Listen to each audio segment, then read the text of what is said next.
नमस्कार, आदाब। आपके साथ मैं हूं फराज। दोस्तों, आज बात करेंगे आशा पारेख जी के बारे में। क्या ये बात सच है कि फिल्म दो बदन में आशा पारेख जी और सिमी गरेवाल जी के बीच कुछ अनबन हो गई थी? कितनी सच्चाई है इस बात में, आज ये बात करेंगे। चली ठंडी हवा, जब उठी काली लगे हैं शम्मा पर पहरे जमाने की, लू आ गई उनकी याद। नसीब में जिसके जो लिखा था। मत गई नौकरिया छोड़ के तोरे पैया पड़ो। रहा गर्दिशों में हरदम मेरे इश्क का, इन्हें जलने की हसरत है वो परवाने। जब चली ठंडी हवा।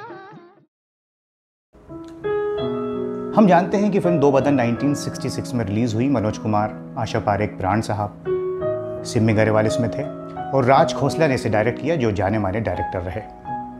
म्यूजिक इस फिल्म का रवि साहब का संगीत, शकील साहब के गीत, चाहे वो रफ़ी साहब की आवाज़ में हो, रहा गर्दिशों में हरदम लता जी की आवाज़ में, लो आ गई उनकी याद, या आशा जी की आवाज़ में जब चली ठंडी हवा, सारे ही गीत बहुत खूबसूरत थे। इस फिल्म को यह भी माना जाता है कि आशा पारेख जी ने का टर्निंग पॉइंट। इसके पहले वो चुलबुले रोल किया करती थी। गूंज उठी शहनाई में तो काम नहीं मिला, फिर दिल देखो देखो, फिर घूंघट आई, फिर और भी फिल्में आती रहीं, फिर वही दिल लाया हूँ जिद्दी, इस तरह की फिल्में आती रही। लेकिन 1966 की जो फिल्म थी दो बदन, इसमें सीरियस रोल था उनका, जिसे करने से पहले वो थोड़ा सा घबरा भी रही थी।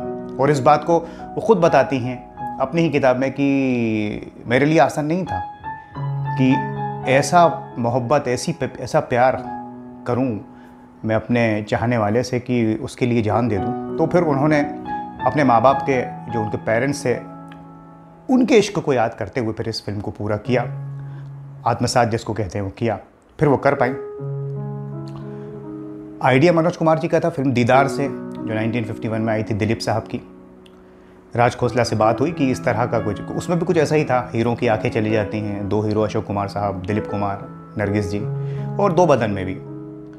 अब दो बदन में एक बात और अटकी कि जो इसका एंड है, जिसमें हीरो हीरोइन दोनों दुनिया से चले जाते हैं, आशा पारेख और मनोज कुमार, आशा और विकास। आशा जी ये कह रही थी कि हीरोइन तो इसमें उसका डेथ सीन ठीक है, लेकिन अगर हीरो बच जाए तो बेहतर है। लेकिन मनोज कुमार ने कहा कि नहीं, दोनों ही अगर आखिर में दुनिया से जाएं तो बेहतर है।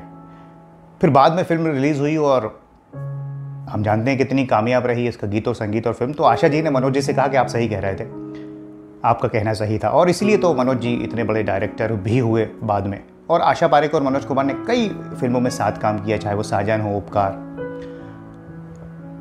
अब उस बात पे आते हैं, क्या सिमी गरेवाल और आशा पारेख के बीच में कुछ अनबन हुई इस फिल्म को लेकर? इस बात का जिक्र खुद आशा जी ने अपनी ऑटोबायोग्राफी में किया है कि न जाने सिमी गरेवाल जी को ये गलत फहमी क्यों हो गई कि उनके जो कुछ सीन्स थे दो बदन में, वो आशा जी ने राज खोसला से कहकर कटवा दिए ताकि आशा जी को ज़्यादा वेटेज मिले। आशा जी ने इस बात का इनकार किया है अपनी किताब में भी कि मैं भला ऐसा क्यों करवाऊंगी, और राज खोसला जैसे डायरेक्टर को कोई कुछ कह सकता है, कुछ समझा सकता है, तो इस बात में कोई दम नहीं है। इस बात को आशा जी ने बिल्कुल खारिज किया और यहाँ तक कि कहा कि भला मैं सिमी के साथ ऐसा क्यों करूँगी। और जबकि सिमी गरेवाल जी को इस फिल्म के लिए, दो बदन के लिए, बेस्ट सपोर्टिंग एक्ट्रेस का अवार्ड दिया, उससे नवाजा गया, तो कुछ बात रह नहीं जाती। लेकिन ये एक बात थी गलत फहमी सिमी गरेवाल को आशा पारेख के बारे में कि उन्होंने सीन कुछ कटवा दिए उनके। लेकिन फिर बाद में ये गलत फहमी दूर हुई और जब फिल्म कामयाब हो जाती है, अवार्ड मिल जाता है बेस्ट एक्ट्रेस का, तो फिर सारे गिले शिकवे दूर हो जाते हैं। और आज भी दोस्तों इस फिल्म को याद किया जाता है बेहतरीन अदाकारी के लिए और बेहतरीन संगीत के लिए। और आखिर में एक चीज़ और जोड़ दूं कि यही वो फिल्म है, हम प्राण साहब ने जहाँ से अच्छे रोल करने शुरू किए थे, वैसे तो उपकार फिल्म को माना जाता है, लेकिन अगर आप इस फिल्म के एंड को देखें तो यहाँ से हृदय परिवर्तन हुआ है प्राण साहब का, कि वो बुला के लाते हैं मनोज कुमार को कि आशा तुम्हारा इंतज़ार कर रही है। मुझे ऐसा लगा, हो सकता है गलत लगा हो, आपको क्या लगता है? तो ये एक बात थी इस फिल्म को लेके, आशा पारेख और सिमी गरेवाल को लेके। आज बस इतना ही, फिर आपसे मुलाकात होगी, कुछ और दिलचस्प बातें आपके लिए लेकर आएंगे। तब तक के लिए अपना ख्याल रखें। नमस्कार, खुदा हाफिज़। इस जहां से प्यार मिट सकता नहीं, दो बदन दो आत्माएं मिल गई, ये पखेरू प्यार के संसार के अब कभी मिलकर बिछड़ सकते नहीं, अब कभी मिलकर बिछड़ सकते नहीं।